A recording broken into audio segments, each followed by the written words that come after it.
안녕하세요. 시니어 소설 유튜버 시니어 히어로 곰탱이입니다. 인간 내면의 외로움과 금지된 욕망이 빚어낸 한 편의 드라마 지금 시작합니다.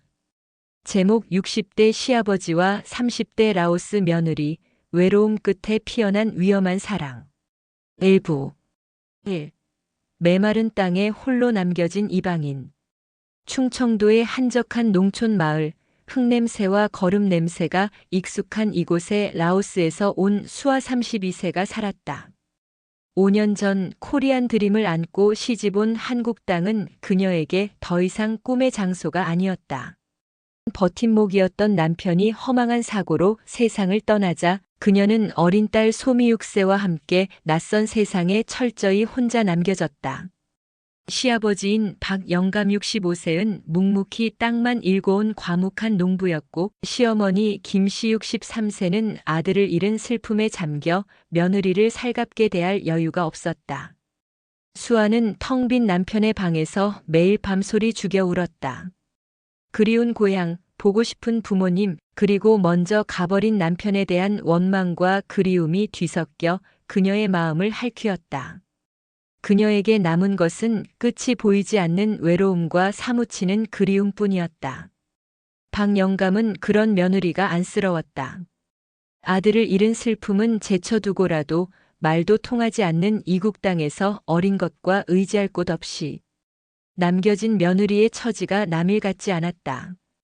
그는 무뚝뚝한 성격 탓에 따뜻한 말을 건네지는 못했지만 묵묵히 수아의 곁을 맴돌았다. 밭에서 서툰 호미질을 하는 수아의 연장을 대신 들어주었고 읍내에 나갈 때면 소미가 좋아하는 과자와 수아가 즐겨 먹던 과일을 잊지 않고 사왔다. 슬픔이 섞이자 그리움이 되었다. 시간은 더디게 흘렀고 계절이 두어 번 바뀌었다. 그 사이 박영감과 수아는 말없이 서로에게 의지하는 법을 배워갔다. 어느 늦은 저녁 김 씨는 이웃집 마실을 가고 집에는 두 사람과 잠든 소미뿐이었다. 적막한 거실에서 텔레비전을 보던 박영감이 막걸리 병을 들고 왔다. 아가 한잔 하겠냐? 수아는 고개를 끄덕였다. 술이 몇 잔 들어가자 꾹꾹 눌러왔던 감정들이 터져나왔다. 수아는 서툰 한국말로 남편에 대한 그리움을 토해냈고 박영감은 처음으로 며느리 앞에서 아들을 추억하며 눈물을 보였다. 그날 밤 두 사람은 시아버지와 며느리가 아닌 사랑하는 사람을 잃은 두 명의 인간으로서 서로의 아픔을 보듬었다. 수아는 박영감의 넓은 어깨에서 남편의 그림자를 보았고 박영감은 젊은 날의 아내를 닮은 듯한 수아의 여린 모습에서 연민 이상의 감정을 느끼기 시작했다. 그날 이후 두 사람의 관계는 미묘하게 변했다. 박영감의 시선은 더욱 깊어졌고 수아를 향한 그의 손길에는 다정함이 묻어났다. 밭일을 하다 벌레에 놀란 수아의 어깨를 감싸 안았을 때 박영감은 심장이 쿵 하고 내려앉는 것을 느꼈다. 며느리의 가늘고 부드러운 어깨에서 전해져 오는 온기는 수십 년간 잊고 지냈던 사내로서의 감정을 일깨웠다. 수아 역시 자신을 보호해 주려는 듯한 시아버지의 단단한 팔과 따뜻한 체온에 순간적으로 설렘을 느꼈다. 외로움과 그리움에 지쳐있던 그녀의 마음에 잔잔한 파문이 일기 시작한 것이다. 3. 금단의 문을 열다. 여름 장마가 시작되던 어느 날 밤이었다. 천둥 번개가 치고 장대비가 쏟아졌다.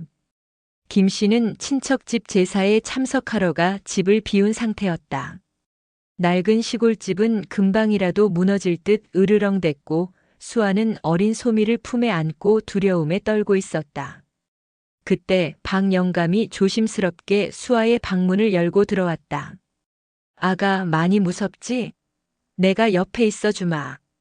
박영감은 수아의 옆에 조용히 앉았다. 번개가 번쩍일 때마다 수아는 움찔하며 박영감의 팔을 붙잡았다. 여리고 보드라운 손길이 닿는 순간 박영감은 더 이상 이성을 유지할 수 없었다. 그는 수아의 어깨를 부드럽게 감싸 안았다. 시아버님. 수아의 목소리는 미세하게 떨리고 있었다. 하지만 그녀는 시아버지를 밀어내지 않았다. 오히려 그의 단단한 품이 주는 안정감에 더욱 파고들었다. 남편이 죽은 후 처음으로 느껴보는 남자의 온기였다. 사무치게 그립고 외로웠던 몸과 마음이 그의 온기에 속절없이 녹아내렸다.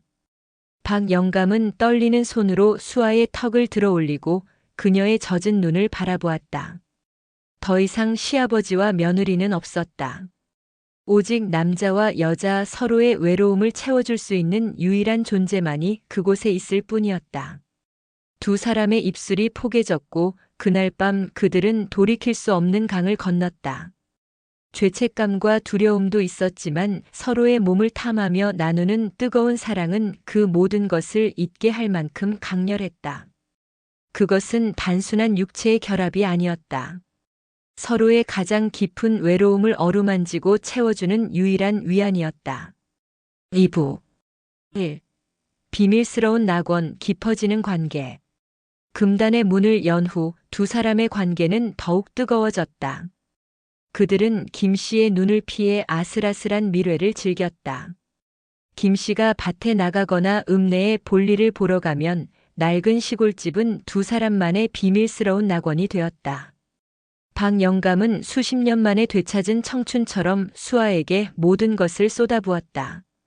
읍내 금은방에서 예쁜 반지를 사다 수아의 손가락에 끼워주었고 고운 비단으로 만든 옷을 선물하며 그녀를 기쁘게 했다.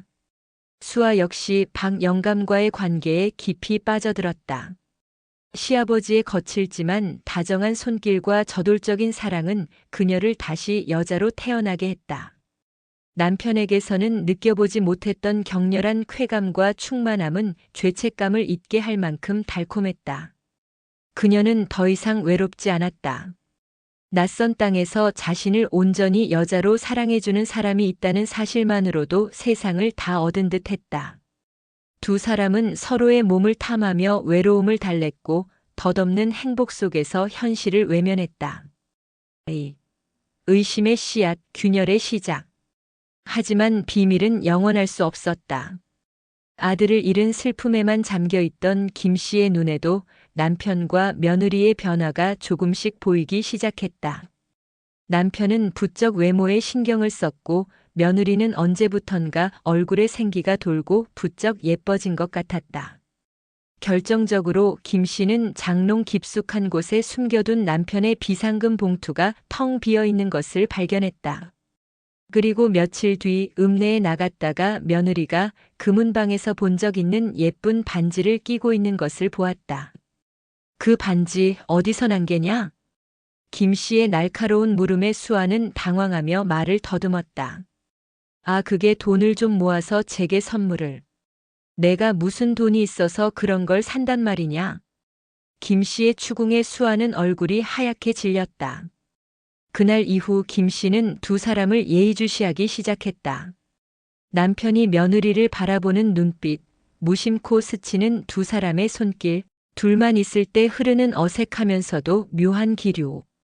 모든 것이 그녀의 의심을 확신으로 바꿔놓고 있었다. 그녀는 남편과 며느리가 자신을 속이고 있다는 배신감에 치를 떨어야 했다. 3. 파국, 모든 것이 무너지다. 운명의 날은 생각보다 빨리 찾아왔다. 김 씨는 이웃과 함께 며칠간 절에 기도하러 간다고 거짓말을 하고는 그날 밤 몰래 집으로 돌아왔다. 대문은 굳게 잠겨 있었다. 불길한 예감에 사로잡힌 그녀는 담을 넘어 안으로 들어갔다. 그리고 안방에서 새어나오는 두 사람의 교성을 듣게 되었다. 김 씨는 피가 거꾸로 솟는 것을 느끼며 안방 문을 벌컥 열었다. 그곳에는 남편과 며느리가 한 몸처럼 뒤엉켜 쾌락에 잠겨있는 지옥도가 펼쳐져 있었다. 이 짐승만도 못한 것들. 김 씨의 절규에 두 사람은 경악하며 떨어졌다. 모든 것이 끝장이었다. 김 씨는 실성한 사람처럼 울부짖으며 집안의 물건들을 부수기 시작했다. 마을은 발칵 뒤집혔다. 폐륜적인 시아버지와 며느리의 이야기는 삽시간에 퍼져나갔고 두 사람은 마을 사람들의 손가락질과 경멸을 견뎌야 했다. 결국 박영감과 수아는 모든 것을 버리고 어린 소미만 남겨둔 채 야반도주했다. 사랑이라 믿었던 그들의 관계는 결국 한 가정을 파탄내고 모두에게 씻을 수 없는 상처만 남긴 채 비극으로 끝났다. 외로움이 낳은 위험한 사랑의 대가는 너무나도 참혹했다. 오늘의 이야기는 여기까지입니다.